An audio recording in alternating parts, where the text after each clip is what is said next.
எல்லாருக்கும் நமஸ்காரம். இன்னைக்கு நம்ம ஆலய சிறப்புகள் அப்படிங்கிற நிகழ்ச்சி ஆரம்பிச்சது எப்படி, அதனுடைய காரணம் என்ன அப்படிங்கிறத பற்றி என் ஒய்ஃப் ராஜேஸ்வரி சொல்லுவோம். எல்லாருக்கும் நமஸ்காரம். நாங்கள் 2002 கோயம்புத்தூரில் ட்ரான்ஸ்ஃபர் ஆகி போன டயத்தில் முதல்ல அந்த ஃப்ளாட்டில் இருக்க ஒரு மாமி வந்து திருப்புகழ் பாட்டெல்லாம் எடுத்துட்டு இருந்தா. அதை நான் கற்றுட்டு இருந்தேன். அதுக்கப்புறம் ஆனகட்டி ஆசிரமம் தயானந்த சரஸ்வதி சுவாமிகள் பற்றி எல்லாரும் கேள்விப்பட்டிருப்பேன். அவர் மூலமாக வந்து கோயம்புத்தூரில் நிறையா இடங்களில் வந்து அவர் சென்டர்ஸ் ஓப்பன் பண்ண வச்சு சின்ன குழந்தைகள்லேருந்து பெரியவா வரைக்கும் எல்லாரும் எல்லாம் தெரிஞ்சுக்கணும். குழந்தைகளுக்கு ஸ்லோகம், அப்புறம் பாட்டு கிளாஸு, அப்புறம் பெரியவாளுக்கெல்லாம் வந்து திருப்புகழ், தேவாரம், அப்புறம் யோகா கிளாஸு எல்லாமே கண்டக்ட் பண்ணி ஒரு அப்போ இருந்த கலெக்டரை வச்சு அவர் நிறுவி ஒரு சென்டர் ஓப்பன் பண்ணி நடத்திட்டு இருந்தார். அதில் வந்து நான் வந்து முதல்ல திருப்புகழ் மட்டும் கற்றுக்க போனேன். அப்போ கற்றுக்க போனப்ப என்னோட ஃப்ரெண்டு வந்து தேவார கிளாஸும் வாங்க, அதுவும் நல்லா இருக்கும். அந்த கிளாஸஸ் வந்து வாரத்தில் 3 நாள் எல்லா கிளாஸும் எப்பவும் நடந்துட்டு இருக்கும். யோகா எல்லாம் நடக்கும். நான் யோகா திருப்புகழ் மட்டும் போயிட்டு இருந்தேன். அப்புறம் என் ஃப்ரெண்டோட ரொம்ப லீலாங்கிறவ ரொம்ப இன்சிஸ்ட் பண்ணதுனால தேவாரம்ங்கிறது ரொம்ப நல்லா இருக்கு, அதையும் வந்து அட்டன் பண்ணேன். எப்படி முருகனோட புகழ் வந்து திருப்புகழில் தெரிகிற மாதிரி சிவனோட இதெல்லாம் தெரிஞ்சுக்கணும்னா தேவாரத்தை கற்றுனா ரொம்ப நல்லா இருக்கு. அதில் தேவார நால்வர்களோட கதைகள் வரலாறுலாம் ரொம்ப அழகாக சொல்கிறா. அவரோட ஒவ்வொரு ஊர்லேயும் அந்த நால்வர் போய் சிவ தரிசனம் பண்ணி அந்த ஸ்தலத்தில் இருக்க சிவபெருமான அம்பாளை பற்றி பாடுற பாட்டெல்லாம் வந்து அந்த ஸ்தல வரலாறை பற்றி எல்லாம் ரொம்ப அழகாக சொல்லி அந்த பாட்டை சொல்லி கொடுக்குறாரு. அதனால நீ வந்து வாயேன்னு சொன்னதுனால நானும் அதில் போய் ஜாயின் பண்ணி கற்றுக்க ஆரம்பித்தேன். போகிறப்பறம் தான் ரொம்ப நல்லா இருந்தது. கிட்டத்தட்ட ஒரு 5-6 வருஷத்துக்கு மேலே நான் கற்றுட்டு இருந்திருப்பேன் தேவாரம். அதில் வந்து அவர் வந்து எங்களுக்கு வந்து கண்ணப்ப ஓதுவார் அப்படிங்கிற ஒரு ஓதுவார் மூலமாக கிளாஸஸ் கண்டக்ட் பண்ணி நடத்தினார். அவர் ரொம்ப அருமையாக வந்து ஸ்தல வரலாறு சொல்லி அந்த ஸ்தலத்தை பற்றி பாட்டெல்லாம் சொல்லி தருவார். கற்றுனோம் நாங்கள். அப்படியே கற்றுட்டு இருக்கும் போது டெய்லி ஆற்றுல வந்து அந்த பாட்டை பாடும்போது ஹஸ்பண்ட் வந்து கேட்டுட்டு ரொம்ப நல்லா இருக்கு அந்த பாட்டெல்லாம் அப்படின்னு. நான் வந்து முன்னால் சென்னையில் ராமகிருஷ்ணா ஸ்கூலில் படிக்கும்போது இதெல்லாம் கேட்ட ஞாபகமெல்லாம் வந்து எனக்கு ரொம்ப நல்லா இருக்கே அப்படின்னு சொல்லிட்டு அவருக்கும் அதில் ரொம்ப இன்ட்ரெஸ்ட் வந்து அதெல்லாம் கேட்டுட்டு அது என்ன அது அவரும் வந்து எப்போ முடியுமோ வாரத்தில் ஒரு நாள் அந்த கிளாஸ் வந்து அட்டன் பண்ணி அவரும் தெரிஞ்சுக்க ஆரம்பித்தார் தேவாரத்தை பற்றி. அப்படி இருக்கிற சமயத்தில் அது ரொம்ப ஈடுபாடோடு கற்றுக்கிறத அந்த ஸ்தலங்களெல்லாம் நம்ம அந்த நாளில் அவள்லாம் நடந்து போய் பார்த்து பகவானை தியானம் பண்ணி எல்லாம் பண்ணியிருக்கா. நம்மளும் போய் இப்போ பார்த்தா என்ன அப்படின்ட்டு எங்களுக்கும் போகணுன்னு ஒரு எண்ணம் தோணுது. எங்கள் குரூப்பில் வந்து ஒரு 10-30 பேர் இருப்போம். எல்லாருமே சேர்ந்து போகலாமே அப்படின்னு பிளான் பண்ணி அதை வந்து என் கணவர் தான் அதெல்லாம் ஏற்பாடு பண்ணி எல்லா இடங்களுக்கும் கூட்டின்னு போகிறதுக்கு வெஹிக்கிள்லாம் அரேஞ்ச் பண்ணி அங்கங்கே ரூம்ஸ் லாட்ஜ் எல்லாம் அரேஞ்ச் பண்ணி ட்ரெயின்லேயோ பஸ்லேயோ போய் நிறைய ஸ்தலங்கள் பார்த்தோம். கிட்டத்தட்ட ஒரு 150 ஸ்தலங்கள் வரைக்கும் தேவார பாடல் பெற்ற ஸ்தலங்கள் நாங்கள் பார்த்துருக்கோம் இது வரைக்கும். பகவானோட சிவபெருமான் அருளால் எங்களுக்கு அது பார்க்கறதுக்கு பாக்கியம் கிடைச்சது. இன்னொன்று இது மாதிரி அந்த ஊர்களுக்கெல்லாம் வந்து போகும்போது எந்தெந்த இடம் போகிறோம், கிட்டத்தட்ட கோயம்புத்தூர் பக்கத்தில் இருக்க ஸ்தலங்களெல்லாம் முதல்ல நாங்கள் போயிட்டு வந்தோம். அதுக்கப்புறம் வந்து திருச்சி, தஞ்சாவூர், மதுரை, ராமேஸ்வரம், திருநெல்வேலி, அப்புறம் சென்னையை சுற்றி இருக்க ஸ்தலங்கள், காஞ்சிபுரம் சுற்றி இருக்க ஸ்தலங்கள், மன்னார்குடி, அப்புறம் சப்த விடங்கர், சப்தஸ்தானங்கள், நவ திருப்பதி, நவ கைலாசம், ராமேஸ்வரம், ராமநாதபுரம், திருப்பெருந்துறை, அந்த மாதிரி நிறைய ஸ்தலங்கள் போய் தரிசனம் பண்ணியிருக்கோம். இந்த மாதிரி ஸ்தலங்கள்லாம் போகணுன்னொடனே எங்களுக்கு கற்றுக் கொடுக்குற குரு வந்து அந்த ஸ்தலத்தோட பாட்டெல்லாம் எங்களுக்கு வந்து சொல்லி கொடுப்பார்.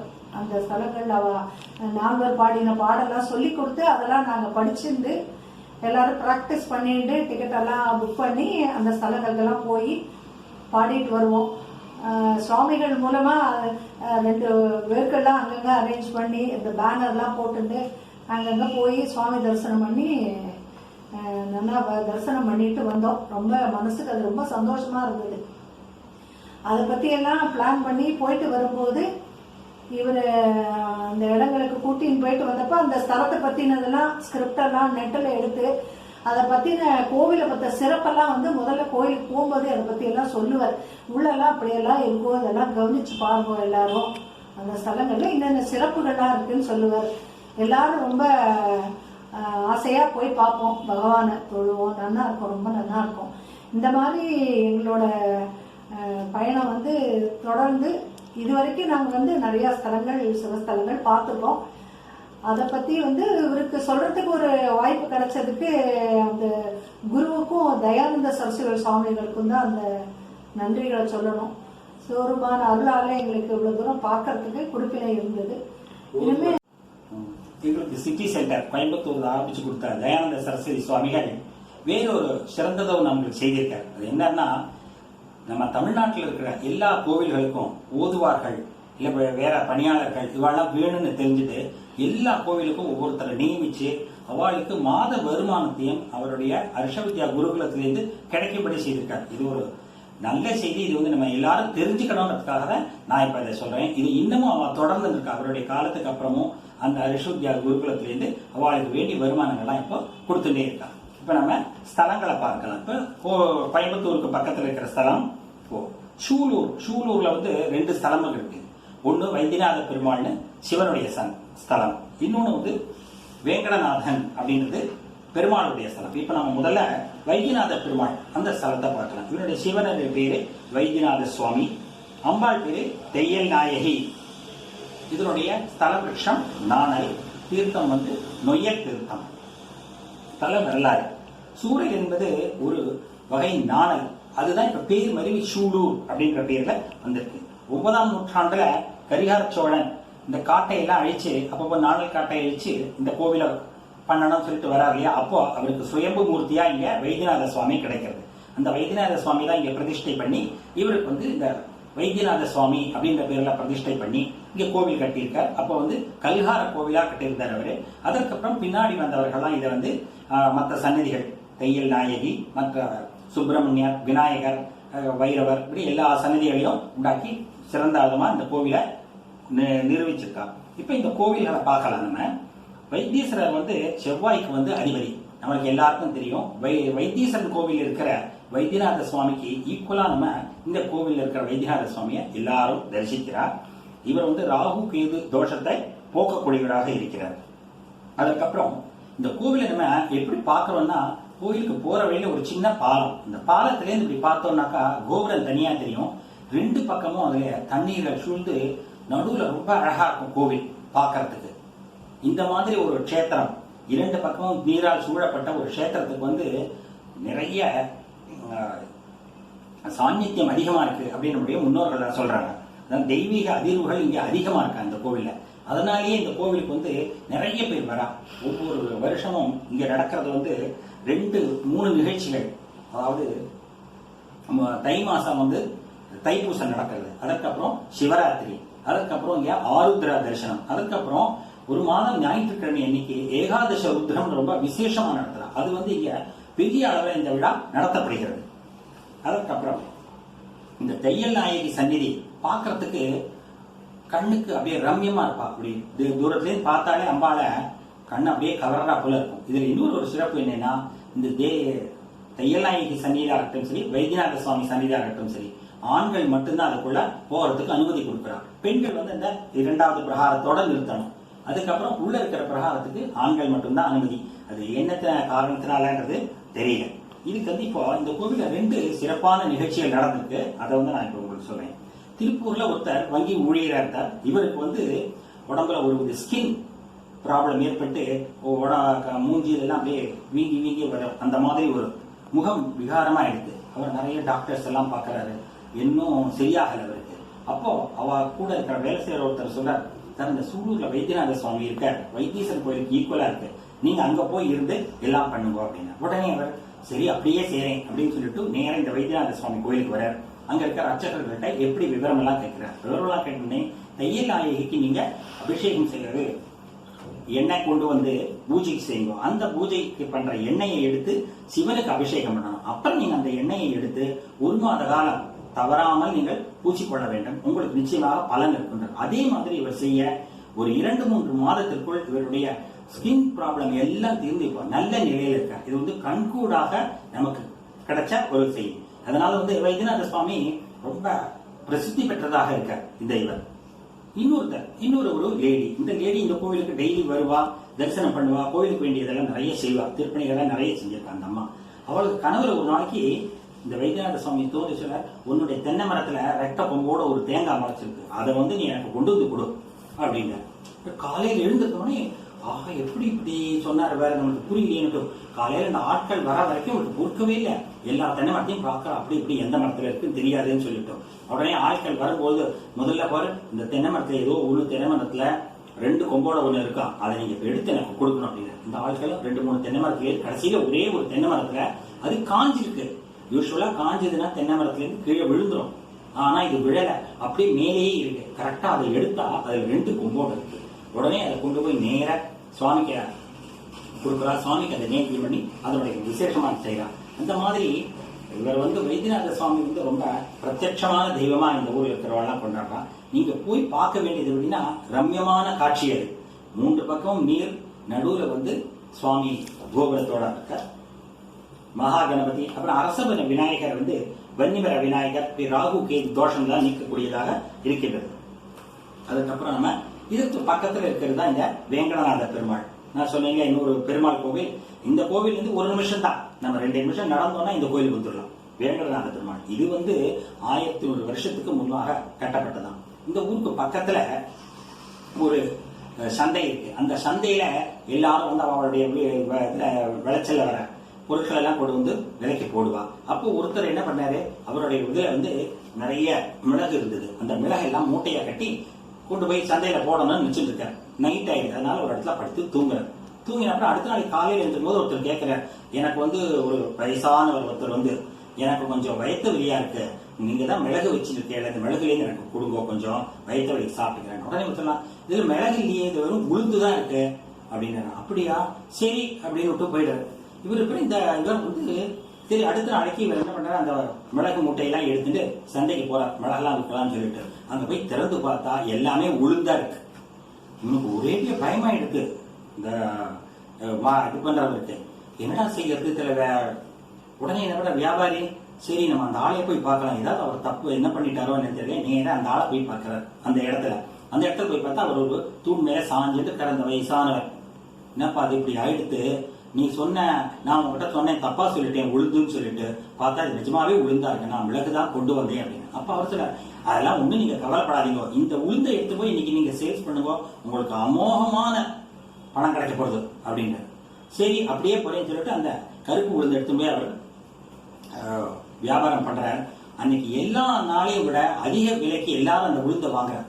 அவ்வளவு இதுவாயிட்டு அவருக்கு அப்படியே ஆச்சரியமாயிட்டு. உடனே அவர் நேர இந்த ஆள் இருந்தார் இந்த பக்தர், அந்த அவர் இருந்த இடத்துக்கு திரும்பி வந்த உடனே அவர் அசிரீதியா சொல்றார், இங்க வந்து எனக்கு நான் நின்ற கோலத்தில் இருந்தேன், எனக்கு ஒரு வேங்கடநாத பெருமாள் கோவில் கட்டு அப்படின்றார். அதே மாதிரி அவர் ஒரு வேங்கடநாத பெருமாள் கோவில அங்க கட்டுறார். அதுதான் இப்போ இருக்கிற நம்ம வேங்கடநாத பெருமாள் கோவில். அதனாலதான் இங்க வந்து இந்த கோவில்ல வந்து மிளகு வந்து மிளகு சாதம் தான் நெய்வேத்தியமா பண்றாங்க இந்த வேங்கடநாதனுக்கு. மற்றபடி சக்கரை பொங்கல் அதெல்லாமும் பண்ணுவா, ஆனா மிளகு சாதம் தான் இங்க டெய்லி சுவாமிக்கு நெய்வேத்தியம். அப்படிப்பட்ட சிறந்ததொரு ஸ்தலம் இது. வந்து இதனால இந்த கோவிலுக்கு வரவா எல்லாருமே மிளகு கொண்டு வந்து சுவாமிக்கு அர்ப்பணம் பண்றான். இன்னொட்டு அந்த மிளகிய 2 எடுத்து அவார்டு எடுத்துக்கிற பிரசாதமா.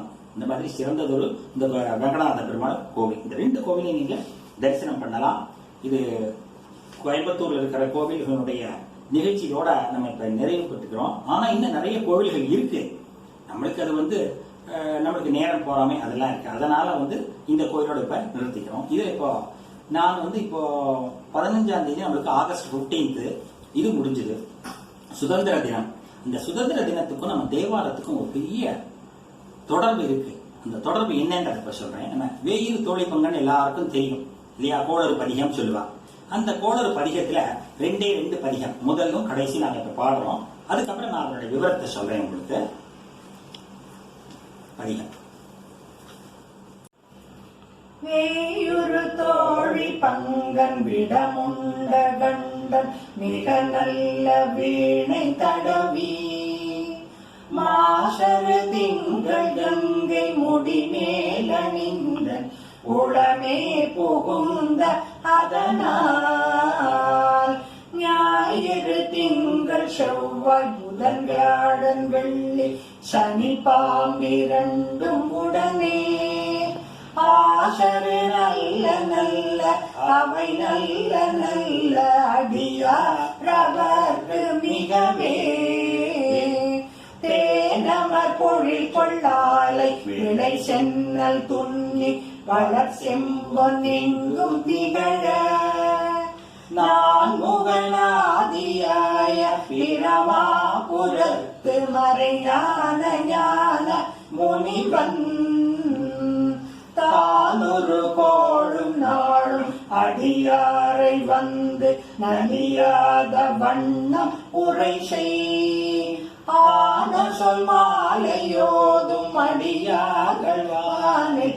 அரசாழ்வரானை நமதே தானொரு கோளும் நாளும் அடியாரை வந்து நலியாத வண்ணம் உரை செய் ஆன சொல் மாலையோதும் அடியார்கள் வானில் அரசாழ்வரானை நமதே.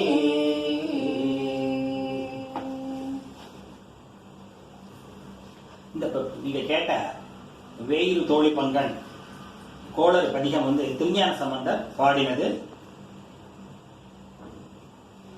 தேவாரத்துல இவர் வந்து வேதாரண்யத்துல பாடியிருக்கார். வேதாரண்யம் திருமறைக்காடு அந்த இடத்துல பாடினது. இப்ப நம்ம சுதந்திரத்திற்கும் இந்த பாடலுக்கும் என்ன சம்பந்தம் அப்படின்றத பத்தி உங்களுக்கு சொல்றேன். ஆகஸ்ட் மாசம் 1947 வருடம் மவுண்ட் பேட்டன் பிரபு என்ன சொல்றார், நேரு கிட்ட உங்களுக்கு ஆகஸ்ட் 15 சுதந்திரம் கிடைக்க போறது, அதை கொடுக்க போறோம் உங்களுக்கு அப்படின்னு சொல்றாரு. நேருவுக்கு என்ன செய்யறது தெரியல, எப்படி நம்ம இதை வாங்கிக்கிறது, சுதந்திரத்தை ஒருத்தர் கொடுத்து வாங்கிக்கிறதுனா எப்படி வாங்குறது அப்படின்னு ஒரே மனசுல ஒரு குழப்பம். இவருக்கு அந்த சடங்குகள் பத்தி ஒன்றும் தெரியல. அவர் நேரம் அப்படின்ற ராஜாஜி இருக்காரு இல்லையோ, ராஜாஜியை கூப்பிட்டு ராஜாஜி கிட்ட இந்த மாதிரி சொல்றாரு, 15 சுதந்திரம் தரேன்னு சொல்லியிருக்காரு அவரே, அதுக்கு நம்ம என்ன செய்யணும் அப்படின்னா, நீங்க மற்ற நிகழ்ச்சியெல்லாம் பாருங்க, இந்த நிகழ்ச்சி எப்படி நம்ம அதை வாங்குறதுன்றத பத்தி நான் ஏத்துக்கிறேன், நான் பண்றேன், நீங்க ஒன்றும் கவலைப்படாதீங்க அப்படின்னா. உடனே ராஜாஜி என்ன பண்றாரு, நேர திருவாவடுதுறை ஆதீனத்துக்கு ஒரு போன் பண்றாரு. போன் பண்ணி இந்த மாதிரி நம்மளுடைய நாட்டுக்கு ஆகஸ்ட் 15 சுதந்திரம் கிடைக்க போறது, அதுக்காக நீங்க என்ன பண்ணணும், ஒரு செங்கோல் செய்யணும். இது தங்கத்தாலான ஒரு செங்கோல், அதுல நம்ம சைவ சினம் பொறிச்சிருக்கணும், அதை நீங்க பண்ணணும். அதற்கப்புறம் உங்களுடைய ஆதீன கர்த்தா இருக்கா இல்லையா, அந்த ஆதீன கர்த்தர் நீங்க வரணும். கூடவே யாரை கூட்டின்னு வரணும், திருவாவடுதுறை ராஜரத்னம் பிள்ளை நாதஸ்வரம் கோஷ்டி இருக்கு இல்லையா, அவரை கூட்டின்னு வரணும் மங்கள வாத்தியம் வாசிக்கிறதுக்கு. அதற்கப்புறம் ஓதுவார் ஒருத்தர் வரணும். எதுக்கு, இந்த வேயிறு தோழி பங்கன் இந்த பாடலை பாடணும் அப்படின்னு. உடனே ஆதீன கர்த்தர் என்ன சொல்றாரு, ஆமா நீங்க சொன்னது ரொம்ப கரெக்ட், இந்த வேயிறு தோழி பங்கன்ல வந்து என்னெல்லாம் சொல்லியிருக்காருனாக்கா, முதல் ஸ்டான்ஸால வந்து 9 கோள்களும் நமக்கு எல்லாத்தையும் நல்லதுதான் செய்யும் அப்படின்னு சொல்றாரு.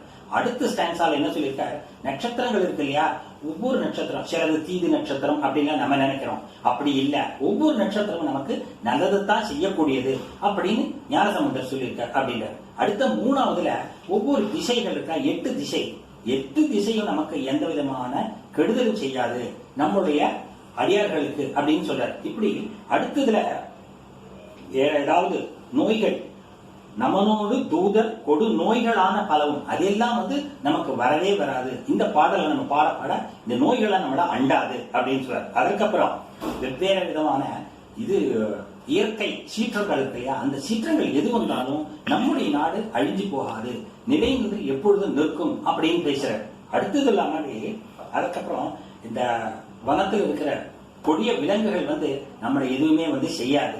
ஏன்னா அந்த சிவன் நம்ம பக்கத்திலே இருக்கார். சிவன் வந்து அம்பாளோட இடது பாகத்தில் இருக்கார். 2 பேரும் செய்து நமக்கு எல்லாமே செய்வா, நம்மளுக்கு அந்த விதமான பயங்கள் எதுவும் வேண்டாம் அப்படின்னு சொல்றாரு. அதற்கப்புறம் உங்களுக்கு எந்த விதமான நோய்கள் வரும் இல்லையா, வாதம் பித்தம் குளிர் ஜுரம், இந்த மாதிரி எந்த விதமான நோய் வந்தாலும் அதிலேருந்து நம்ம மீண்டு வந்துடுவோம், இந்த சிவனுடைய பார்வதி நமக்கு பக்கத்திலே இருக்கா அப்படின்னு ஒவ்வொன்றுலையும் ஒன்னொன்னு சொல்றாரு. அடுத்தது வந்து இலங்கையிலேருந்து வந்தானே ராவணன் அவனையே வந்து நம்மளுடைய முன்னோர்கள் வந்து ராமர் அழிச்சு இது பண்ண இல்லையா? அப்படி இருக்கும்போது நம்ம எதுவும் கவலைப்பட வேண்டாம், நமக்கு எல்லா விதமான நன்மைகளும் உண்டாகும் அப்படின்னு சொல்றாரு. அடுத்ததுல என்ன சொல்றாரு? மலர் மிசை ஊனும் மாலும் மறையோடு தேவர்கள், அதாவது மால் ஐயன் தேவர்கள் யாருமே கண்டறியாத முடிக்கு இவர் பெரிய ஜோதியாக நின்றார். அந்த சிவன் நம்மளுடைய பக்கத்தில் இருக்கும்போது நம்மளை யாரும் எதுவும் செய்ய முடியாது அப்படின்னு சொல்றாரு. அடுத்ததுல என்ன சொல்றாரு? புத்தர் அமனர் சமணர்கள் எல்லாம் வாதில எல்லாம் நம்ம வென்றாச்சு. அந்த காலத்துல புத்தர்களும் சமணர்களும் சைவத்தை வந்து ரொம்ப கீழே பண்ணிட்டு இருந்தார். அவரெல்லாம் வென்று இவர் வந்து சைவத்தை நிலைநாட்டினார் ஞானசம்பந்தர். அப்படிப்பட்ட இதெல்லாம் நடந்திருக்கு. அதெல்லாம் நம்ம அதை பத்தி எதுவும் கவலைப்பட வேண்டாம் அப்படின்னு சொல்ல, நமக்கு நல்லதுதான் நடக்கும் அப்படின்னு சொல்ல. இந்த மாதிரி எல்லாம் செஞ்சதுனால யாரு அடியார்கள் எல்லாம் அரசாழ்வர் ஆணை நமதே அப்படின்னு முடிக்கிறார். கடைசி இதுல ஆனசொல் மாலையோதும் அடியார்கள் வானில் அரசாழ்வர் ஆணை நமதே அப்படின்னு அந்த கடைசியில ரொம்ப ஸ்பெசிபிக்கா சொல்லிருக்காரு. அரசாழ்வர் ஆணை நமதேன்னு ஞானசம்பந்தர் என்ன சொல்றார்? ஆணை இடுறாரா சிவனுக்கு. நாம தான் அந்த சிவனடியார்கள் மற்ற அடியார்கள் இங்க இருக்கிற இந்து அடியார்கள் இல்லாம தான் இந்த நாட்டை ஆள போறா அப்படின்ற ஒரு கருத்துல அந்த வார்த்தை முடிச்சிருக்காரு. அதனாலதான் வந்து அந்த திருவாவடுதுறை ஆதீனம் இந்த பாட்டை நம்ம அந்த நேரத்துல பாடணும்னு சொன்னார். அதே மாதிரி இவர்கள் எல்லாம் இங்க இருந்து ஸ்பெஷல் பிளேன்ல போய் அந்த சைவ இதற்கு தர்மபுர ஆதீன கர்த்தர், அதற்கப்புறம் வந்து ஓதுவார், அப்புறம் திருவாவடுதுறை நாதஸ்வர வித்வான் ராஜரத்னம் பிள்ளை போனார். அதுக்கப்புறம் இந்த செங்கோல் தங்கத்துல செஞ்சிருக்காங்க. அது எங்க செஞ்சாலாம்? சென்னையில இருக்கிற உம்மிடி பங்காரு செட்டியில இருந்து செஞ்சு கொடுத்தாலாம். அந்த செங்கல் அதுல வந்து அந்த தங்கத்தால இதுல செங்கோல்ல சைவத்தினுடைய சின்னம் பொறிச்சிருக்கு. அதை வந்து மவுண்ட் பேட்டன் கிட்ட இவர் வாங்கிக்கிற போல ரொம்ப அழகா அந்த நிகழ்ச்சி நடந்தது. இந்த நிகழ்ச்சி நடந்தது உண்மையா நடந்தது. இது வந்து நிறைய பேர் மறைச்சு நம்மளுக்கு சொல்றது இல்லை. ஆனா இந்த நிகழ்ச்சி உங்களுக்கு எல்லாம் தெரியணும்ன்றதுக்காக இந்த சுதந்திர தினத்தினால நான் இதை வந்து உங்களுக்கு எல்லாம் சொன்னேன். இதனுடைய ஒரு எழுத்து ஒரு பெரிய இது பட்டயம் மாதிரி அது வந்து இன்னும் அந்த ஆதீனத்துல அவங்க ஃப்ரேம் பண்ணி வச்சிருக்காங்க. நம்ம போனோம்னா நிச்சயமா பாருங்க. இப்படிப்பட்ட சிறப்பு வாய்ந்தது நம்மளுடைய தேவாரம்ன்றத உங்களுக்கு எல்லாம் சொல்லணும்ன்றது தான் நான் இந்த செய்தியை சொன்னேன். ரொம்ப சந்தோஷமா இருக்கு எனக்கு இந்த இதுல சுதந்திர தினத்தன்னைக்கு இதனுடைய ஒரு விளக்கத்தையும் உங்களுக்கு சொன்னது, உங்ககிட்ட பகிர்ந்தது எனக்கு ரொம்ப சந்தோஷமா இருக்கு. நம்ம பார்வதி பதையே ஹரஹர மகாதேவா. தென்னாடுடைய சிவனே போற்றி, எந்நாட்டவர்க்கும் இறைவா போற்றி. திருச்சிற்றம்பலம் தில்லையம்பலம்.